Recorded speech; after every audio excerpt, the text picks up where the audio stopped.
fiber core provides no real strength for either crushing or tension. Yung fiber core kasi flexible yan, pipisa-pisa ng kaunti. But the fiber tends to dampen out vibration, ina-absorb na yung vibration as an advantage for some applications such as elevator or blah. More flexible than IWRC, but flattens under load, inhibiting a pre-internal adjustment of wires with increased the stress. Yung independent wire core, ito yung mas reliable sa strength. No? This is strength and tension is resistance to crushing also. Its only disadvantage is decreased flexibility. Pero kung control hindi na natin kailangan ng flexible yung wire, mas magandang gamitin IWRC4. Pero may gumagamit pa rin ng fiber. Ay, ito yung kahabaan. Iskat na rin ito kahapon. Yung lay, Warrington seal, center traction, cable traction. Ayan yung mga wire construction. Alam na ninyo ito, yung set at saka S na nagturo. Madali naman kami pag tinignan mo, yung pagkanalay. Okay? Pag nakita mo yung cross-section ay yung maitim, yung gitna, FC, fiber core. Pag mayroong wire yung gitna, IWRC. Yung cross-section. Set lay, S lay. Lungs lay, ordinary lay.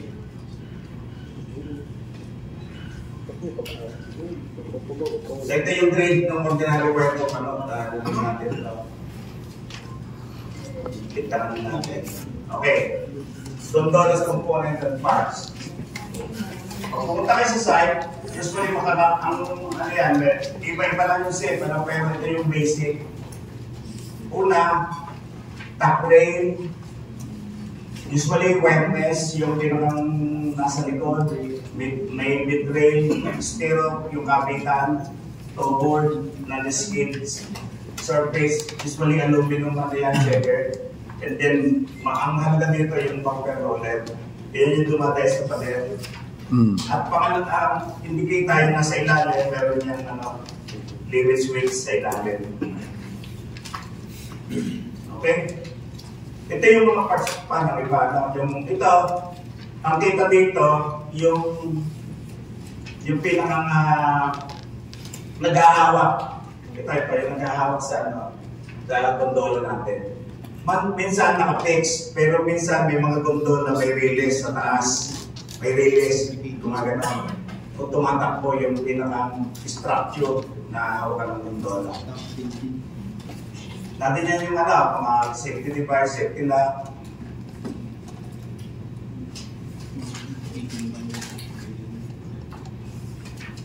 Okay, ito yung traction motor. Wala sa Google.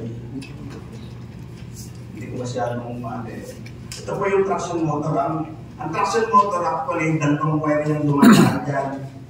Yung isa talaga, yung isang wire is just in case maputol yung main wire na yun yung kakapit, yung pangalang wire. So dalawang wire lagi yan. Yung dito ko na, hindi kita yun. Ito yung emergency descent manual. Isisikot mo yan, bababa yung gondola. So dalawa yan ang isa ay S-wire type, ay yung isa ay A-wire guiding system. Okay, magkaiba yung principle. Pero parehong traction, ito yung S, ito yung A. Okay, ito na principle ng traction sa design. Ano ba yung mga famous dito na gondola? Skyclimber, ano pa? Ano yung na-inspection nyo? Yung letter T, ano yun? Yung Tractel, yan. Yan yung mga brand Skyclimber, Tractel. Pero pa isa, ano pa? Gondola. Ano bang gondola ngayon? May mga China pa yun, China. Okay? Itong nasa taas, Ayan, may motor.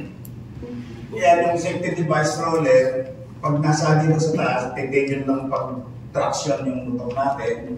Ito, ito section area ng traction motor. Ang hirap makita ito. Pero sa traction motor, parang pipigain yung wire rope and then parang kakainin yung wire rope, pero hindi naman sinisira, no? Parang may taga-present sa wire rope para umakyat o bumaba. Wire pressing, parang gano'n. Ito. Yan.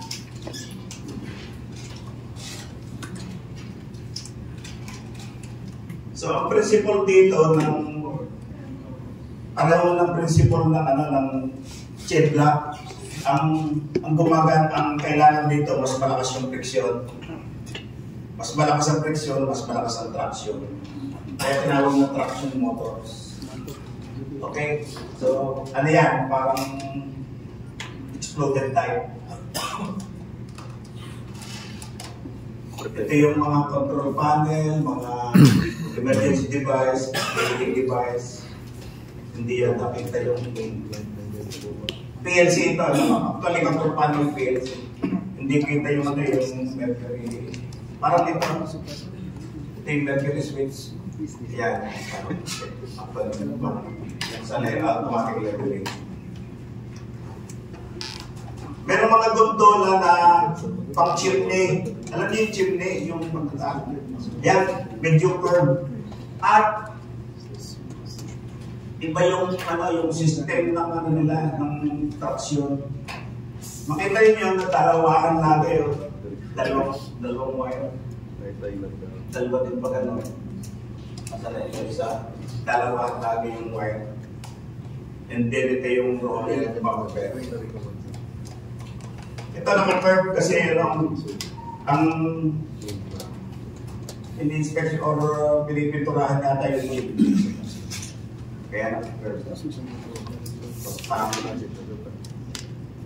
Huwag natin kalilimutan din mag-gumamit ng harness. Ito lang, pinunan ko lang yan sa katara. Nasa katara ko yung operator. Ito yung operator, pangalan niya ay si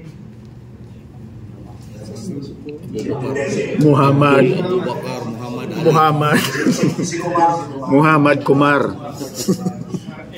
Gaddafi Janjalani.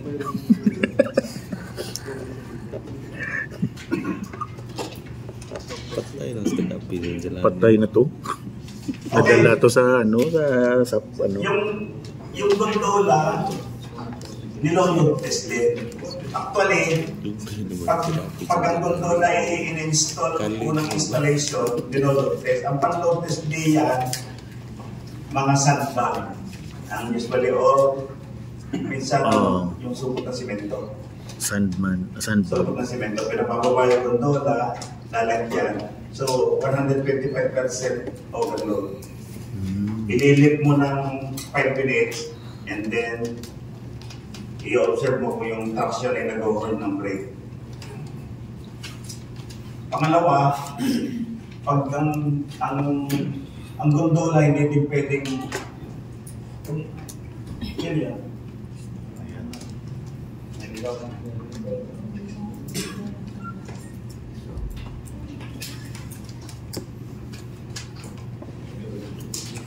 Ano yan? Proof test.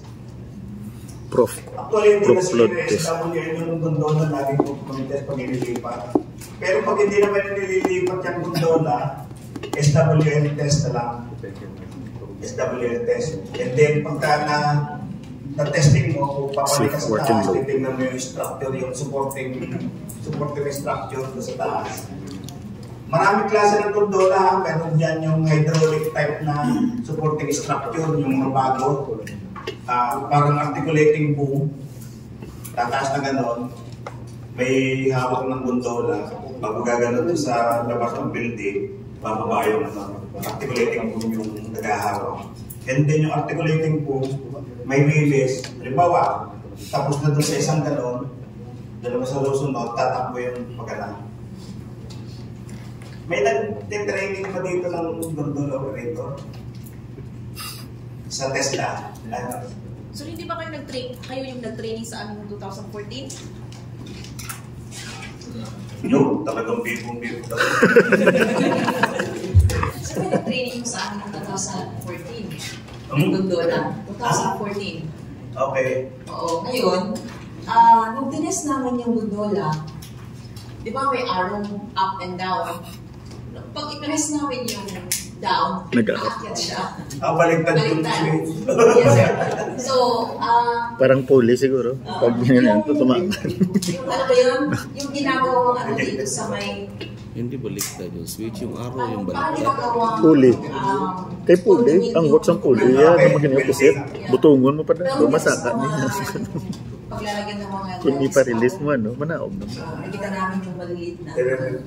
Parang... So anong problema? Nilod test nyo? Oo, sir. May one naman. May nakaready naman siya na sandbag.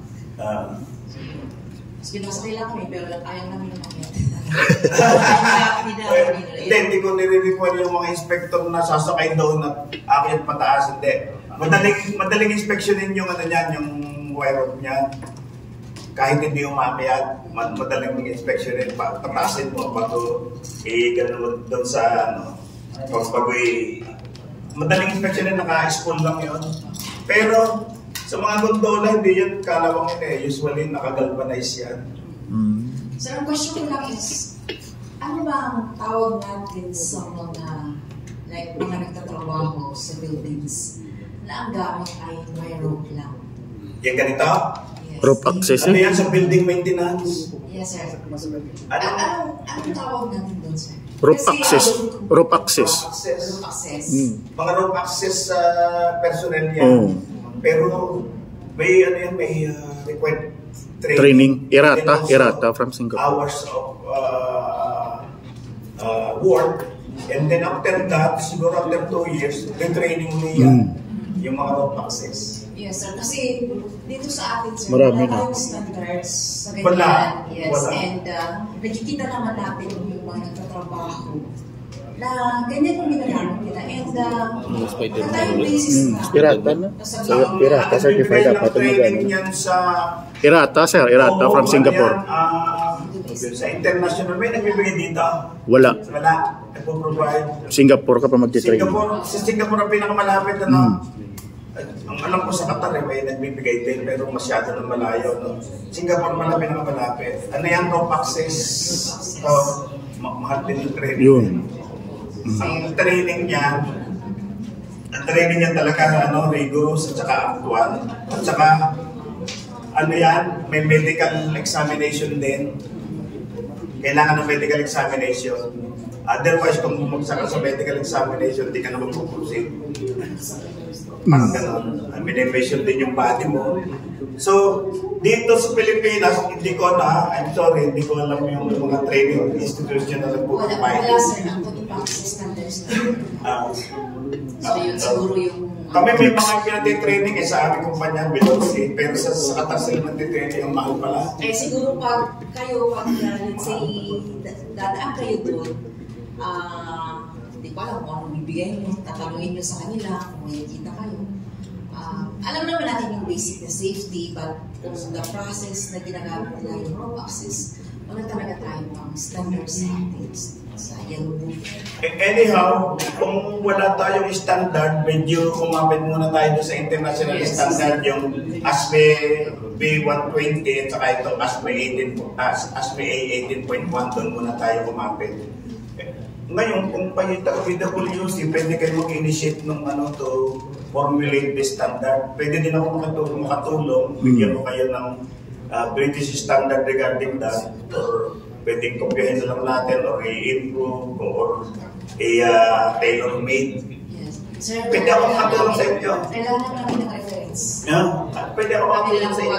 Kami na lang po ang mag-draft. Merong standard sa British na gano'n. Okay. Kasi kailangan talaga natin yun. Hindi natin maano sila na ganyan ang ginagawa nila.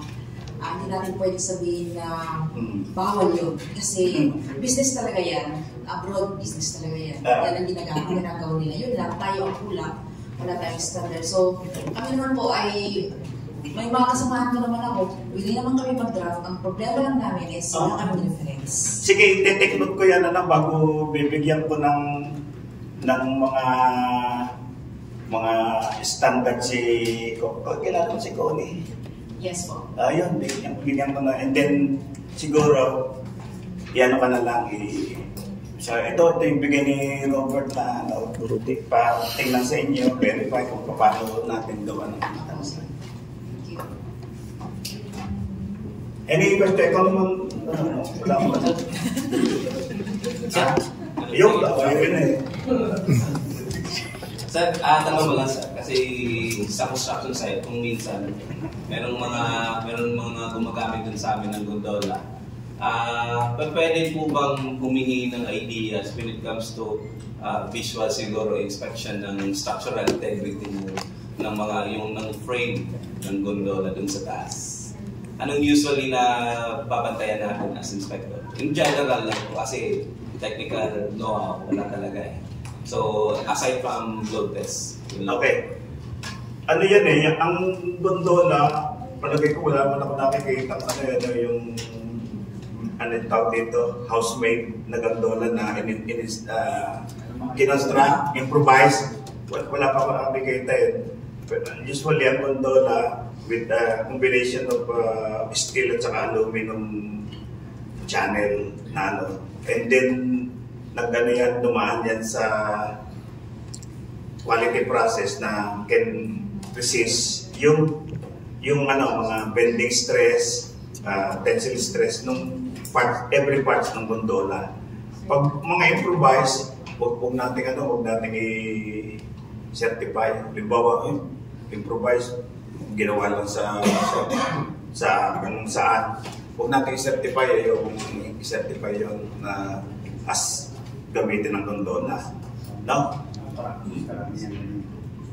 Pero hindi ko ina-advise na i-certify yun. Kasi walang pasihan din, basta lang ginawa di ba? Ano pa? Sufficient na po ba yung structural analysis na binibigay ng Kasi sa amin, yung structural integrity niya, hiningan namin ng structural analysis na safe siya for this one. Pero parang nagkakaroon ng gray na parang merong level ng mga civil engineers na based on experience, nako-consider sila as structural engineer. Kumbaga, sila yung mga parang competent person na nag-a-analysis kung yung frame na nasa taas is pwede siya. So, pwede ba yun as requirement namin sa labor inspectors na kumbaga safe siya? Pwede ba yun? Ngayon, kung yan naman kayang i-resist nga yung mga presyo, yung pag-bump. Kasi yan ang purpose niyan, may tao, and then yan tumataas baba, and then nagbabang sa wall. Ewan ko kung pero yan yung mga gumagawa niyan, tinetesting nila yan, yung frame nila, tinetesting din sa laboratory. Now, kung yun naman sinasabi mo na like design nila ng maganda, and then sana palagyan nila ng yung patent. May dito sa patent. Kailangan ganun kasi pag hindi, pag hindi reproduce, hindi natin sigurado kung same strength ulit. Kasi pag yan in-approve ng patent, dapat yan, pag nag-reproduce, parehong strength, parehong design. Pero marami talagang yung improvise yan. Parang minsan rebar. Pero kung tatingin yan siya, meron pang gondola na sa akin yata parang nagkonsulta lang. Sir, pwede ba itong gondola na ang hangin ay nakatali lang sa isang kolong? Sabi ko, naku, patay tayo dyan, hindi natin. Mamaya kung nakagapos yung dalawa, ako doon mula sa magkagano ng yung rope. Ng table, nakagapos lang.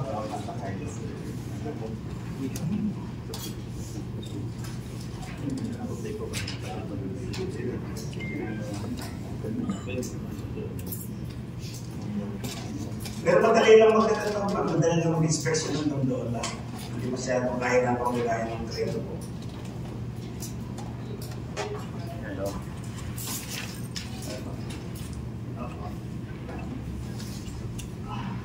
Diyan na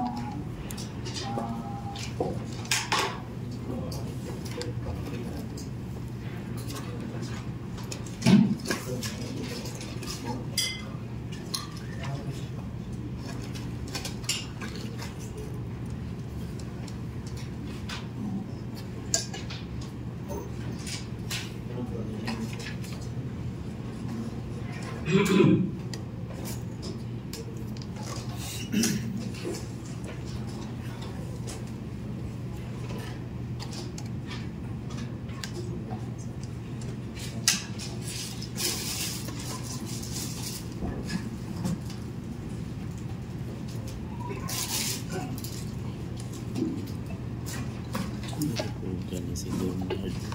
Papunta na tayo sa forklift. Ano? Ha? Lang mo, base hardware sa Kalunggo, sa Paris. Ano? Findings yan. Ang forklift sa may testing. Tapos, Testing. Forklift. tapos Hindi mo na equipment. Forklift, hindi mo na mabilong sa equipment. Anong equipment out more than 1 ton and 10 horsepower? Forklift, hindi na yun. Oo. more than 1 ton man forklift. Hindi mo na 10 10 horsepower. Ang iyang nga, Ang horsepower. sa di mo Ang horsepower. Dapat mamit kang 1,000 kilograms kag 10 horsepower. Wala po. 10 horsepower ang ano. Oo, forklift. Lalo na halos parang Pangitaan yung pag ginano. Uy, nanagani pati yung ano lang kung heavy equipment. matalas na ito ng piloto pag nilalagay rin ng matalas na 18 inspectors. commercial. hindi siya ibig. Yan kay 10 horsepower. O chikab lang mga chika na yung ano. Ang mga hibik, ang roller. Ang forklift.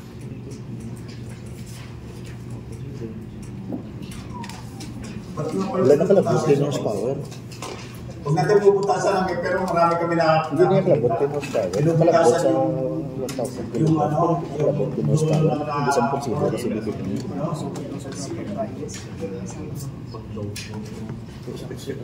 baka yung nilalagay rin ng siya pero yung eyeball ako nahanap ko.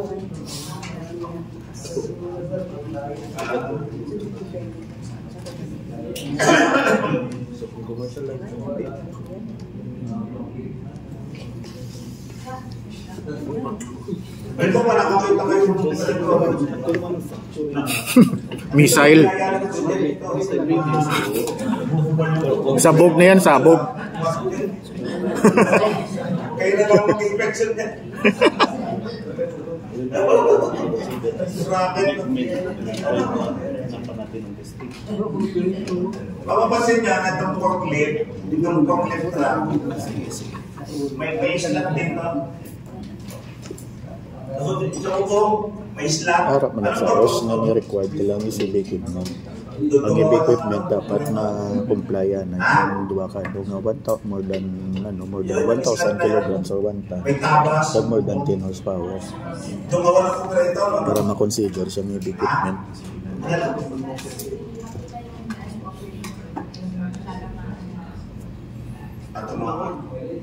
Yung sa taas, pagbubuhat. Kaya yan, daanan niya ng sling pag binuhat yung forklift truck. Minsan, bubuhatin yung forklift truck, daanan niya ng sling, may doon dadaan yung, alam ba, nakaganon, daanan niya ng sling. Uy! Forklift! Tanan ng mga forklift, may ara na tatak, may kung pila horsepower, kung pila ka kilograms.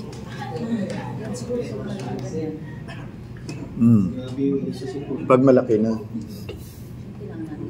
May ano yan na, nakatatak yan sa mga forklift kung ilang kilograms ka, ilang horsepower. Abuse. Kaya na, pag umangat yan, ibig sabihin overload. Basta umangat yung weight, overloaded ang forklift.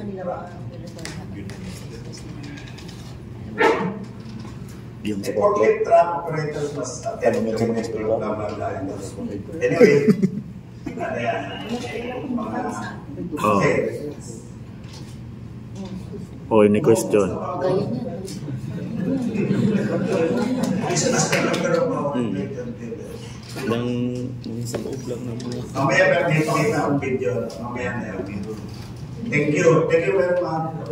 Tapos na. Okay. Oo. Tingnan 5 tons. Ang forklift truck, kagaya din ng crane parang season. Ito yung full ko.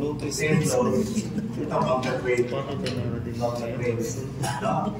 So, ito yung weight natin. Pababa. Ito, yung susunod na pataas. Ito,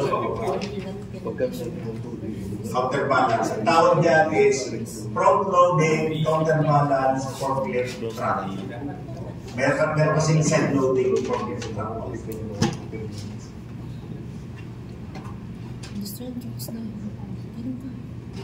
Hindi pa siya nagtatanong. Number 1, diesel-powered counterbalance truck. Number 2, electric-powered counterbalance forklift truck. Diesel-powered rock-terrain forklift truck. Hand-operated bridge truck. LPG-powered forklift truck. And then explosion-proof type or yung pyroban. Lo, sir. Lo. Ito ang counterbalance forklift truck. Sir. No? Ay, may tanong lang din, sir, regarding sa forklift. Sa ASME po ba standards? Hello.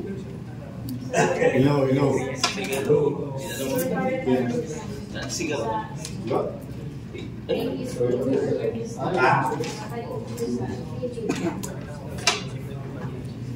Regarding dun sa ano sir, sa forklift, sa ASME standard ba sir, hinahanapan din yun ng ano, ng testing certificate? Oh, siyempre, kasi lifting equipment. Oh, kasi Functional load test certificate hinahanapan. kasi sa amin as inspector, nagbe-base kami doon sa ano sa OSH standard. Under the OSH standard, yung nire-require lang namin ng testing at saka ng in situ ng operator are those considered heavy equipment. When we say heavy equipment, dapat na-meet niya yung two requirements na at least 1,000 kilograms or 1 ton and then 10 horsepower. May mga forklift ba na mababa doon yung ano? Ang forklift truck, ang sasabi ko lang dyan, rated SWL, halimbawa, 1 ton, 2 ton, pero yung horsepower ng makina, siguro related din doon, pero hindi masyadong emphasize. Ang sa forklift truck, ang ina-emphasize is the lifting capacity or rated load capacity ng forklift truck. So sa atin ma'am, ano ang ano natin doon? Ayun nga, yun lang sir kasi yung sa kasi sa standard yung heavy equipment lang yung dapat nating hanapan ng ano ng testing certificate at ng in situ ng operator. At ang definition ng heavy equipment yun nga 10 horsepower and at least 1,000 kilograms. Yung makina. Yes. Makina. So, anong suggestion? Dapat i-ano natin, tingnan natin kung paano natin pagtatamaan pa. Tingnan natin. Siguro, marami akong assignment kay COVID at sa PWC.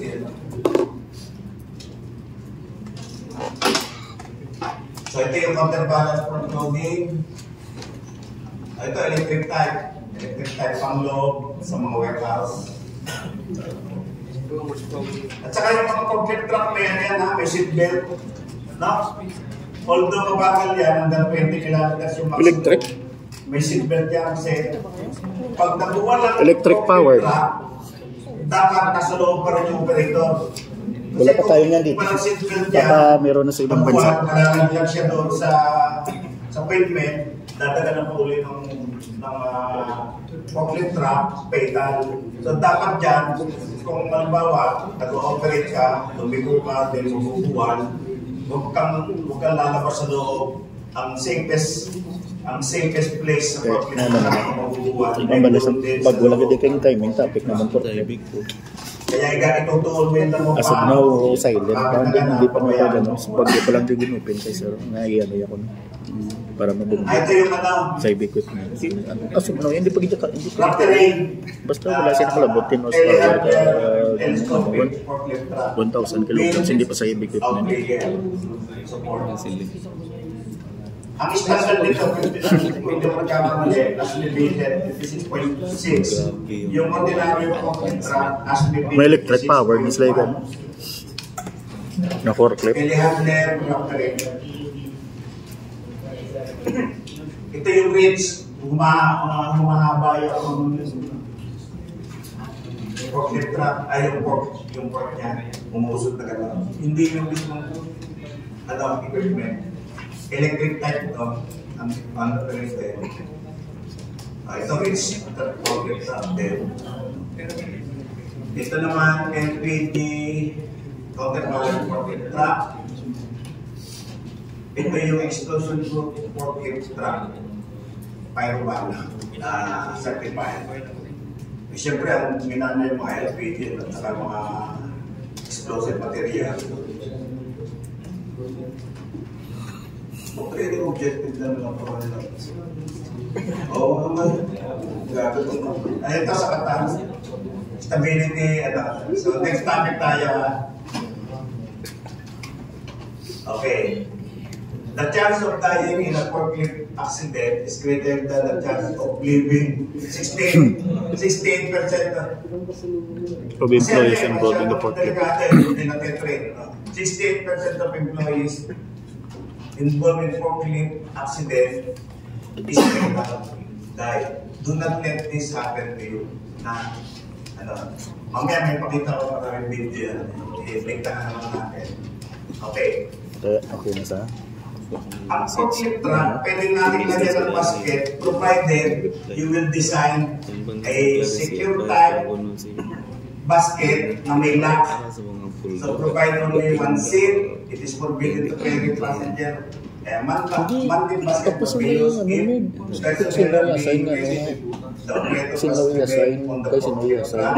while the officer na yan correct.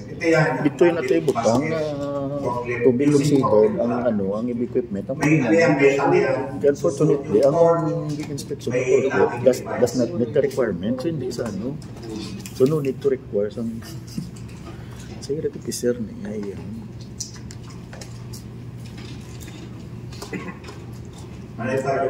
I-mention yung qualification design, load safety, pick up, and place.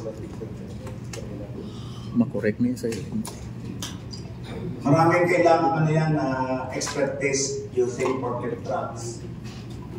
Ito naman mga information symbol sa panel, no?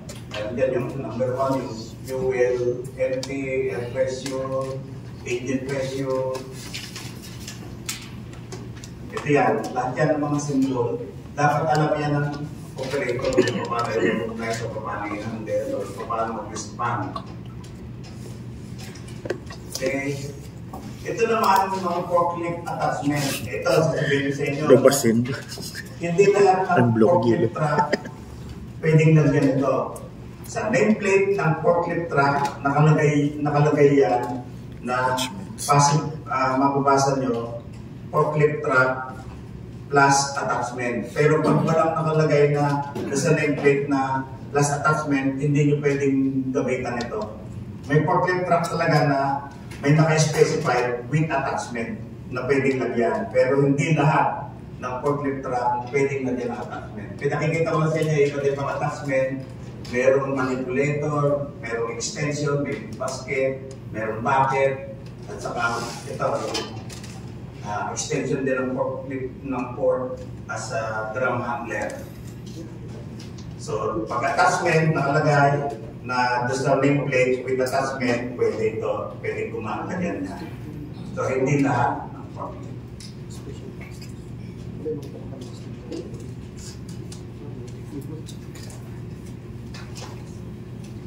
Yan. Full cross.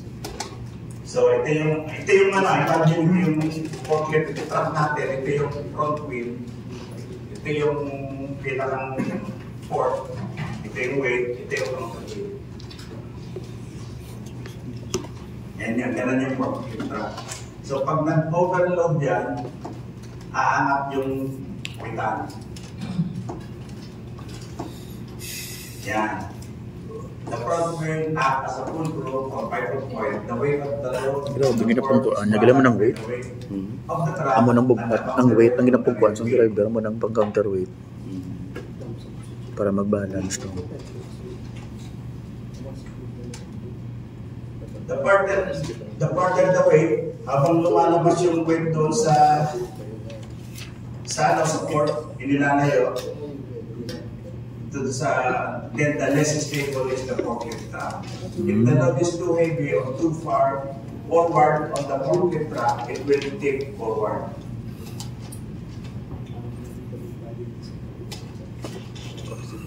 Ito yung pag tinignan mo yung forklift truck natin.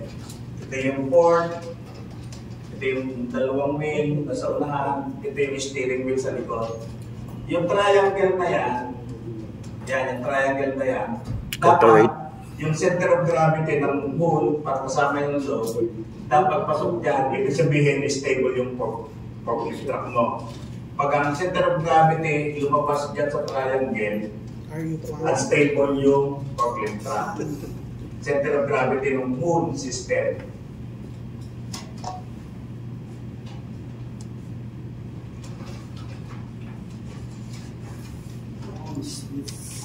Yan. Nagbabago ang center of gravity depende sa positioning ng load na nilalagay natin. So, center of gravity, pag nakababa, iba sa center of gravity pag itinaas. Yan, ito na yung combined center of gravity.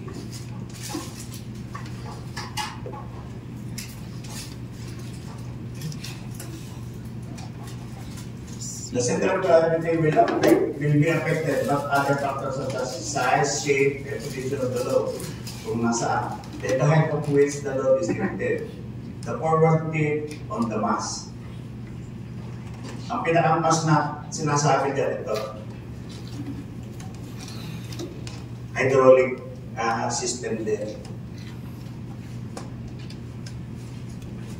There are also dynamic forces exerted on the forklift truck while the truck is in motion. These dynamic forces alter the center of gravity of the truck. They include factors such as acceleration, braking, turning, and operating on an even surface or on an inclined plane. These dynamic forces must also be considered when traveling with an unloaded truck. Kahit walang load, as an unloaded truck will tip on the side more easily than a loaded truck which is carrying its load from the lower position. Okay? Lateral stability. Mahalaga ito yung discussion ng stability ng forklift truck. Lateral or sideways stability of the forklift truck depends on the position of the combined center of gravity. If the combined center of gravity moves across either A to C or B to C, the truck will tip sideways. Nasaan yung C ito?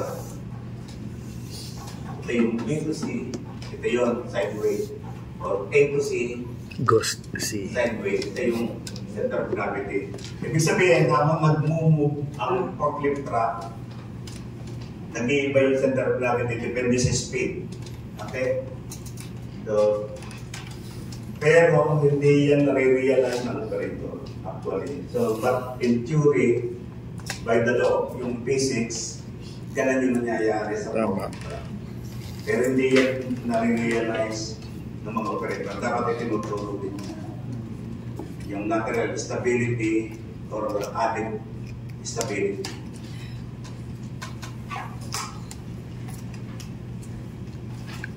Load chart.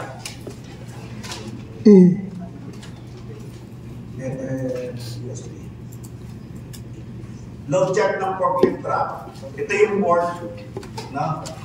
Ngayon yung port, meron yung height of lift hanggang 5 meters na itataas. Bago ito, from here to here, sabihin natin 1,000 millimeter, so 1 meter yung length. Yung pinaka-sentro niyan, halimbawa naglagay ka ng load, center of gravity na dito. Ang kaya capacity niyan is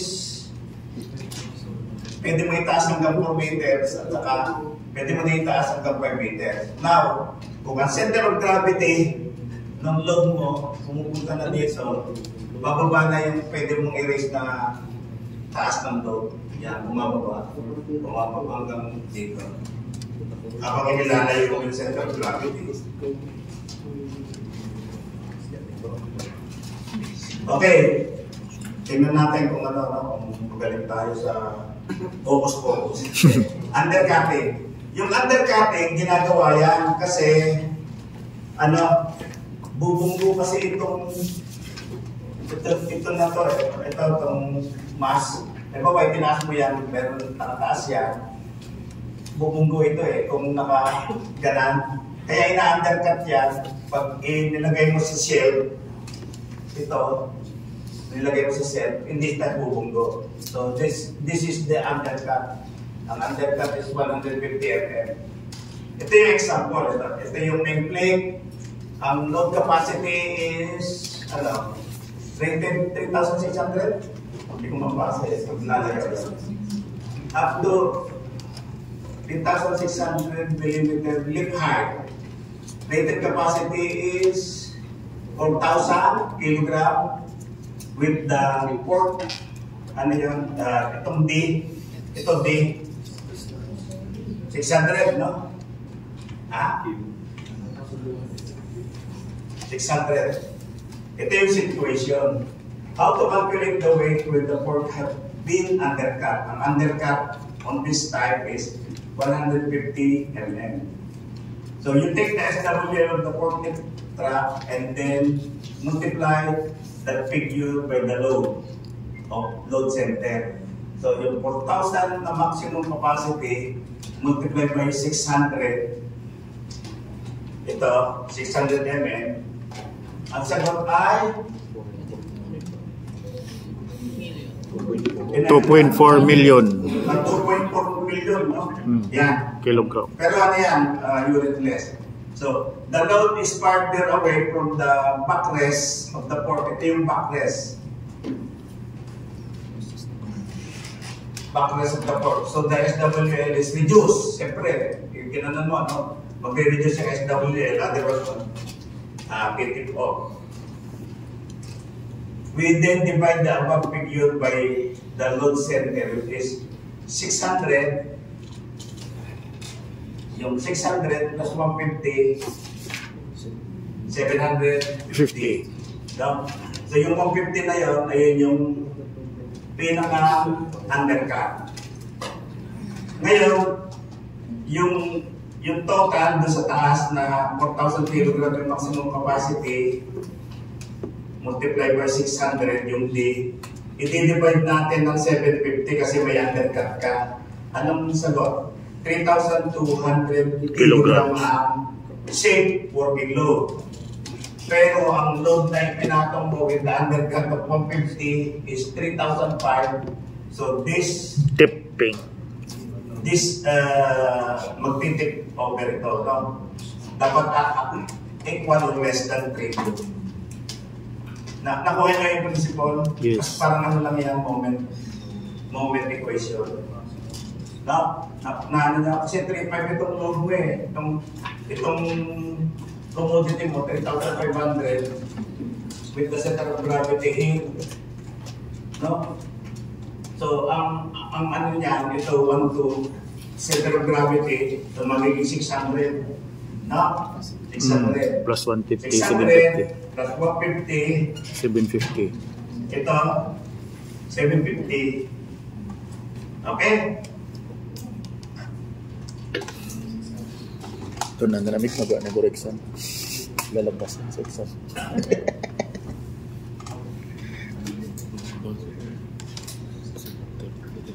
At saka yung diameter ng mga rope pa yun. Okay, calculate the following to see if it is safe to lift the load. Ang safe working load is 5,000 kilogram. Load center, cut-off, undercut is 100 mm. 500 plus Ang 100 width, is 600.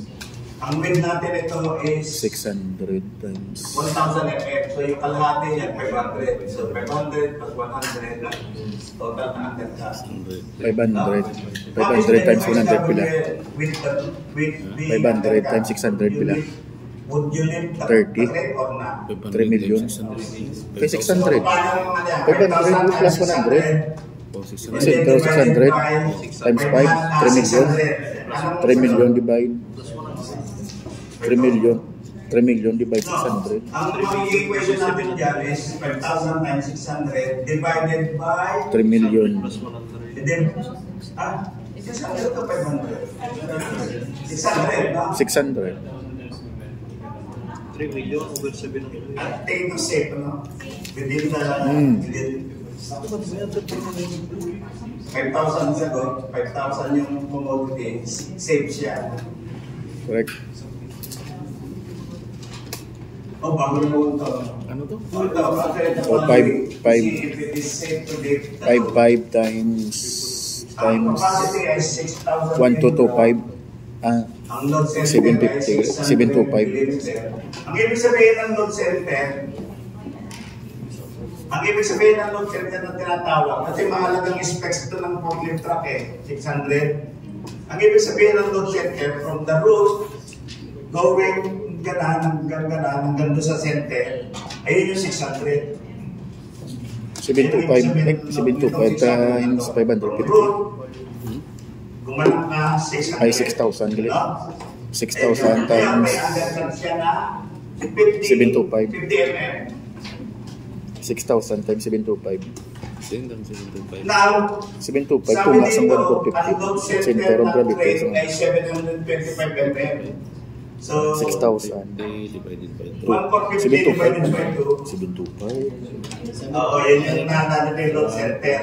50 So, divided by 2. ano yan, 700? 25. Plus 50. 25. Hindi, times ano, times 6,000. Plus 50. Mag-times 6,000 ka para makuha mo na mo ang weight. Hindi na mo sa Ano sa i-add. good or not?